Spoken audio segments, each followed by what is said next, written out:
வணக்கம் நேர்களே, நான் உங்கள் ஆஸ்ட்ரோ பூர்ணா. இன்றைக்கி நம்ம மிதுன ராசி அன்பர்களுக்கு சனி பெயர்ச்சி 2025 பார்த்திங்கன்னா மார்ச் மாதம் 29ஆம் தேதி கும்ப ராசியிலிருந்து மிதுன ராசி அன்பர்களுக்கு அந்த 10ஆம் இடமான கர்மஸ்தானத்தில் பயிற்சி ஆகிறார் அந்த சனி பகவான். கர்மஸ்தானம்ன்றது சனி பகவானுக்கு உரிய இடம். கர்மாதிபதியே அந்த கர்மஸ்தானத்தில் பயிற்சியாகி வருவது ஒரு மிகப்பெரிய ஒரு சிறப்பு வாய்ந்த ஒரு வருடமாக தான் இந்த மிதுன ராசி அன்பர்களுக்கு இருக்க போகுது. மிதுன ராசி அன்பர்கள் தன்னுடைய வாழ்க்கையில போடாத முயற்சிகளே கிடையாது. அதே சமயத்துல எந்த இடத்துல வாய்ப்புகள் கிடைச்சாலும் அந்த வாய்ப்புகளை பயன்படுத்தி நம்ம அடுத்த கட்ட ஒரு ஸ்டேஜுக்கு நகரணும் அப்படின்னு நினைக்கக்கூடியவர்களும் மிதுன ராசி அன்பர்கள் தான். ஆனா அந்த ஒரு குழப்பமான ஒரு சூழ்நிலைன்றது இவர்களை சுற்றி இருக்கக்கூடிய ஒரு சூழ்நிலை தான். எப்போ பார்த்தாலும் ஒரு நெகட்டிவான ஒரு திங்கிங் இவர்களை நோக்கி எப்போதுமே இருந்துகிட்டே இருக்கும். அப்படிப்பட்ட இந்த மிதுன ராசி என்பர்களுக்கு இந்த சனி பெயர்ச்சி பார்த்தீங்கன்னா ஒரு அதிகப்படியான ஒரு மாற்றத்தை கொடுக்கக்கூடிய ஒரு நேரமாக தான் இருக்கும். நீங்கள் இதனால் வரைக்கும் பட்ட கஷ்டங்கள் எல்லாமே இந்த 2.5 வருடத்தில், அதாவது எப்போ சான்ஸ் கிடைக்குதோ அப்போ நம்ம யூஸ் பண்ணிக்கணும். அந்த மாதிரியாக தான் இந்த மிதுன ராசி என்பர்களுக்கு இப்போ உங்களுக்கு நல்ல வாய்ப்புகள் கிடைக்கக்கூடிய ஒரு தருணம் இந்த மிதுன ராசி என்பர்களுக்கு. அதனால இந்த 2.5 வருடங்கள் எவ்வளவுக்கு எவ்வளவு நீங்கள் கடந்த காலத்தில் முயற்சி போட்டிங்களோ அந்த முயற்சிகள் எல்லாம் ஒரு படி கூட உங்களுக்கு ஒரு உயர்வை கொடுக்கலையோ, ஆனால் இந்த 2.5 வருடங்களுக்கு எந்த முயற்சிகள் போட்டாலும் அது 10 படி உயர்வுக்கு உங்களை கொண்டு செல்லக்கூடிய ஒரு நேரமாக தான் இருக்கும். 10ஆம் இடத்துல ஒரு பாவ கிரகம்ன்றது இந்த மிதுன ராசி என்பர்களுக்கு கிடைக்கக்கூடிய ஒரு ஜாக்பாட்டு தான்.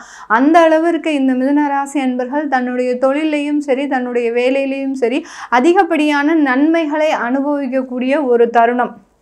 இப்போ நம்ம சொல்லக்கூடிய இந்த பலன் எல்லாமே பார்த்திங்கன்னா இந்த மிதுன ராசி என்பர்களுக்கு எல்லாருக்குமே பொருந்துமா? ஏன்னா கோடான கோடி மிதுன ராசி என்பர்கள் இருப்பாங்க. எல்லாருக்குமே ஒவ்வொரு கஷ்டங்கள், சில பேருக்கு தொழிலில் கஷ்டங்கள் இருக்கும், சில பேருக்கு வேலையில் கஷ்டங்கள் இருக்கும். இந்த மாதிரியாக ஒவ்வொருத்தருக்கும் ஒவ்வொரு விதமான ஒரு பிரச்சனைகள் இருக்கும்போது நம்ம சொல்லக்கூடிய இந்த பொது பலன்கள் எல்லாருக்குமே பொருந்துமா அப்படின்னு எல்லாருக்குமே ஒரு டவுட் இருந்துக்கிட்டே இருக்கும். ஆனால் கோச்சார கிரகங்கள் இதை தான் கண்டிப்பாக செய்ய போகுது. கோச்சார கிரகங்கள் எதை பேஸ் பண்ணி செய்யும் அப்படின்னா அவங்களுடைய தசாபுத்தியை, சுய ஜாதகத்தில் இருக்கக்கூடிய அந்த தசாபுத்தியை பேஸ் பண்ணி தான் இந்த கோச்சார கிரகங்கள் செயல்படும். ஒவ்வொருத்தருக்கும் அவர்களுடைய தசாபுத்தியை வச்சு தான் இந்த கோச்சார கிரகங்கள் செயல்படும். நம்ம பொதுவாக இந்த சனி பார்த்தீங்கன்னா இந்த காலபுருஷனுக்கு மிதுன ராசி என்பர்களுக்கு 10ஆம் இடத்துல இருக்கிறது இந்த மிதுன ராசி என்பர்களுக்கு நிறைய ஒரு லாபம், தொழில் சம்பந்தமான ஒரு முன்னேற்றத்தை கொடுக்கக்கூடிய ஒரு தருணம். அதுலேயும் அந்த சனி பகவான் குருவினுடைய இடத்துல இருக்கிறதுனால மிகப்பெரிய மாற்றங்களை கொடுக்க போறார். ஆனால் அந்த மாற்றங்கள் எல்லாமே எதன் மூலமாக நடக்கும் அப்படின்னு பார்த்தீங்கன்னா உங்களுடைய தசாபுத்தியின் படிதான் நடக்கும். அதனால அதை பார்க்கணும்னு நினைக்கிறவங்க நீங்க தாராளமாக பார்த்துக்கலாம். இந்த மிதுன ராசி என்பர்கள் தன்னுடைய வேலையில பார்த்தீங்கன்னா இந்த பக்கம் ஒரு கால் அந்த பக்கம் ஒரு கால், இப்படி மாதிரி ஆற்றுல ஒரு கால் சேத்துல ஒரு கால்ன்ற மாதிரி வேலையை விடுறதுக்கும் மனசு இருக்காது. ஆனால் வேலையை விட்டே ஆகணுன்ற ஒரு குழப்பமான ஒரு சூழ்நிலையிலையும் இருந்துட்டு இருப்பீங்க. கடந்த ஒரு 4 வருடங்களாக, 1 வருடம் 2 வருடம் இல்லை, 4 வருடங்களாக இப்படியே சொல்லி சொல்லி வீட்டில் இருக்கிறவங்களையும் டென்ஷன் ஆக்கி எவ்வளவுதான் நம்மளும் பொறுத்து போகிறது அப்படின்னு சொல்லக்கூடிய அளவிற்கு வீட்லையும் எதையுமே ஒரு இன்வெஸ்ட்மெண்ட் விஷயமா பேச வந்தாலே நானே நாளைக்கு வேலையை விட போகிறேன், நீ போய் எங்கே இன்வெஸ்ட்மெண்ட் போட போகிற அப்படின்னு சொல்லக்கூடிய அளவிற்கு அந்த ஒரு பணம் சேமிக்கிறது, அடுத்து பார்த்திங்கன்னா ஒரு இன்வெஸ்ட்மெண்ட் விஷயமா செய்கிறது, இது எல்லாமே செய்ய முடியாத ஒரு சூழ்நிலையில் சிக்கி தவிச்சிட்டு இருக்கிறீங்க இந்த மிதுன ராசி என்பர்கள். இப்படிப்பட்ட இந்த மிதுன ராசி என்பர்களுக்கு இந்த சனி பகவான் அதிகப்படியான ஒரு பொருளாதார வசதியை கொடுக்கக்கூடிய ஒரு மேன்மையை தரப்போகிறார். ஏன்னா பொருளாதார வசதின்ற போது உங்களுக்கு சனி பகவான் 10ஆம் இடத்துல இருந்து உங்களுடைய 4ஆம் இடத்தை பார்க்கிறார். அதாவது சுகஸ்தானத்தை பார்க்கறதுனால உங்களுடைய பொருளாதார வசதி மேம்படக்கூடிய வரக்கூடிய ஒரு தருணமாக இந்த 2.5 வருடங்கள் இருக்க போது இந்த மிதுன ராசி என்பர்களுக்கு. சொந்தமாக சொத்து வாங்கக்கூடிய ஒரு நேரம். ஏற்கனவே நிறைய சொத்துக்களை இழந்தாச்சு மேடம், அதன் மூலமாக கடன்களும் வந்தாச்சு, அந்த கடனை அடைக்க முடியாமல் நான் நிறைய தவிச்சிட்டு இருக்கிறேன் அப்படின்னு சொல்றவங்களுக்கு நீங்க அந்த கடனை எல்லாமே நிவர்த்தி செஞ்சுட்டு அடுத்து புதிதாக சொத்துக்கள் வாங்கக்கூடிய ஒரு தருணமாக இருக்கும். உங்க ஜாதகப்படி சில கடன்கள் இந்த மிதுன ராசி என்பர்களுக்கு கூடயே வாழ்க்கை கூடயே டிராவல் ஆகிட்டே வரும்.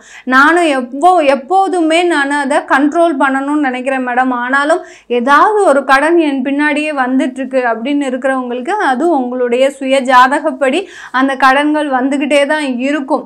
இப்போ கோச்சார நிலவரப்படி உங்களுக்கு கடன்களை முழுமையாக அடைக்கக்கூடிய ஒரு தருணமாக தான் இருக்க போது இந்த மிதுன ராசி என்பர்களுக்கு.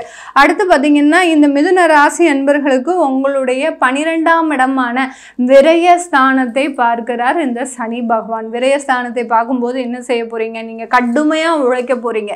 இது நாள் வரைக்கும் உழைச்சிருக்கிறீங்க, உழைக்கலன்னா சொல்லலை, கடுமையாக உழைச்சிருக்கிறீங்க, அதுக்கு உண்டான ஒரு வெற்றிகள் கிடைச்சிருக்கா, முயற்சிகளுக்கு உண்டான ஒரு வாய்ப்புகள் கிடைச்சிருக்கா அப்படின்னு கேட்டிங்கன்னா கண்டிப்பாக கிடையாது. இப்போ வாய்ப்புகளும் நிறைய கிடைச்சி அந்த முயற்சிகளுக்கு உண்டான ஒரு வெற்றிகளும் கிடைக்கக்கூடிய ஒரு தருணம். ஒரு நேரமின்மை காரணமாக விடைவிடாமல் உழைக்கக்கூடிய ஒரு தருணம். ரெஸ்டே இல்லை மேடம் எனக்கு. கடைசி இந்த 2025 மார்ச்ல இருந்து இந்த மிதுன ராசி என்பர்களுக்கு ஒரு ஓய்வு இல்லாமல் உழைக்கக்கூடிய ஒரு தருணமாக இருக்கும். அதனால கொஞ்சம் உங்களுடைய உடல் நலனில் கேர் எடுத்துக்கோங்க. உடல் நலனில் கேர் எடுத்துக்கும் போது அதுலேயும் ஒரு நிவர்த்தி ஆகக்கூடிய ஒரு தருணம். ஏதாவது ஒரு பாதிப்புகள், ஏதாவது ஒரு சின்ன சின்ன பிரச்சனைகள் வந்தது அப்படின்னாலே கண்டிப்பாக மருத்துவ ஆலோசனை பெற்றுட்டீங்கன்னா கண்டிப்பாக அந்த உடல் நலனில் தீர்வுன்றது கிடைக்கும். ஏன்னா சனி பகவான் 4ஆம் இடத்தை சுகஸ்தானத்தை பார்க்கறதுனால வியாதி நிவர்த்திக்கு உண்டான எல்லா ஒரு ஒத்துழைப்பும் இந்த மிதுன ராசி என்பர்களுக்கு கிடைக்க போகுது. மிதுன ராசி என்பர்களுக்கு இந்த 2.5 வருடங்கள் பார்த்தீங்கன்னா தொழில்படி முன்னேற்றம், வேலையின்படி அலுவலகத்தின்படி நிறைய வாய்ப்புகள், முன்னேற்றங்கள், வேலை இழந்தவர்களுக்கு நிறைய ஒரு வேலை வாய்ப்புகள் கிடைக்கக்கூடிய ஒரு தருணம். அடுத்து வெளிநாடு முயற்சி பண்ணாலும் அந்த விரயஸ்தானத்தை சனி பார்க்கறதுனால வெளிநாடு முயற்சிகள் எல்லாமே வெற்றி அடைவதற்கு உண்டான ஒரு நேரமாக தான் இருக்க போகுது. குடும்பம் சம்பந்தமாக அப்படின்னு பார்க்கும்போது இந்த மிதுன ராசி என்பவர்களுக்கு குடும்பத்தில் நிறைய ஒரு மகிழ்ச்சிகரமான ஒரு தருணம். நிறைய பேருக்கு திருமணமே அமைய மாட்டேங்குது. எவ்வளவோ நாங்கள் முயற்சிகள் செய்தோம், அதாவது திருமணம் கூடி வர்ற மாதிரி வருது, கடைசி நேரத்தில் தடைபடுறது. இல்லாட்டி எங்களுக்கு திருமணத்துக்கு நாங்கள் முயற்சி பண்ணும்போது அதில் ஒரு அதிருப்தியின்மை எங்களுக்கு இருந்துக்கிட்டே இருக்குது.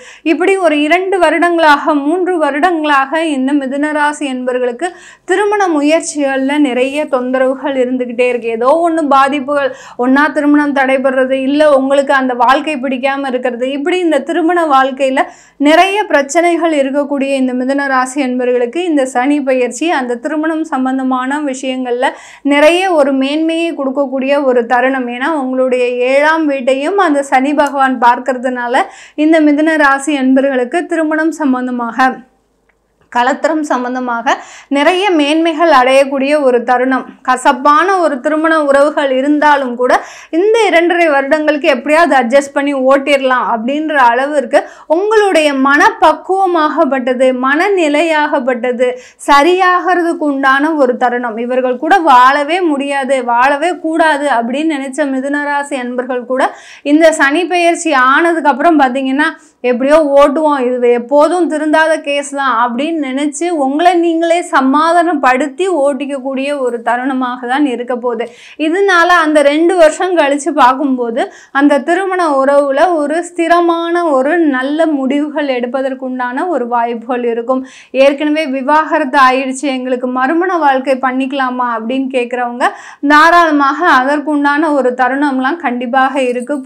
புதிதாக தொழில் தொடங்கணும்னு நினைக்கிறவங்க 100% புதிய தொழில் ஆரம்பிக்கக்கூடிய ஒரு தருணம். ஏன்னா மிதுனராசி அன்பர்கள் நான் ஃபஸ்ட்டே சொன்ன மாதிரி ஆற்றுல ஒரு கால் சேத்துல ஒரு கால்ன்ற மாதிரி நம்ம எப்படியாவது தொழிலாவது தொடங்கணும், இன்னொருத்தர்கிட்ட வேலை செய்கிறதுக்கு நம்மளுடைய திறமையை பயன்படுத்தி நம்ம சொந்தமாக முயற்சி செய்தால் என்ன அப்படின்னு நினைக்கக்கூடியவர்கள் இந்த காலத்தில் புதிதாக தொழில் தொடங்குவதற்குண்டான எல்லா வாய்ப்புகளும் எல்லா அமைப்புகளும் சேர்ந்து வரக்கூடிய ஒரு தருணமாக, அதாவது இன்வெஸ்ட்மெண்ட்டும் சேர்ந்து வரக்கூடிய போகுது, தொழிலும் நல்ல விரிவடைய போகுது, நல்ல லாபமும் வரக்கூடிய ஒரு தருணமாக தான் இந்த மிதுன ராசி என்பவர்களுக்கு இருக்க போகுது. இது எல்லாமே நம்ம கோச்சார நிலவரப்படி பலன்களை சொல்லியிருக்கிறோம். உங்களுடைய தசாபுத்தி பலன்களை தெரிஞ்சுக்கணும் விருப்பப்படுறவங்க கீழே இருக்கிற நம்பருக்கு வாட்ஸ்அப்பில் அப்பாயின்மெண்ட் வாங்கிக்கிட்டு நீங்கள் என்கிட்ட கன்சல்ட் பண்ணிக்கலாம். உங்களிடமிருந்து விடைபெறுவது உங்கள் ஆஸ்ட்ரோ பூர்ணா. நன்றி, வணக்கம்.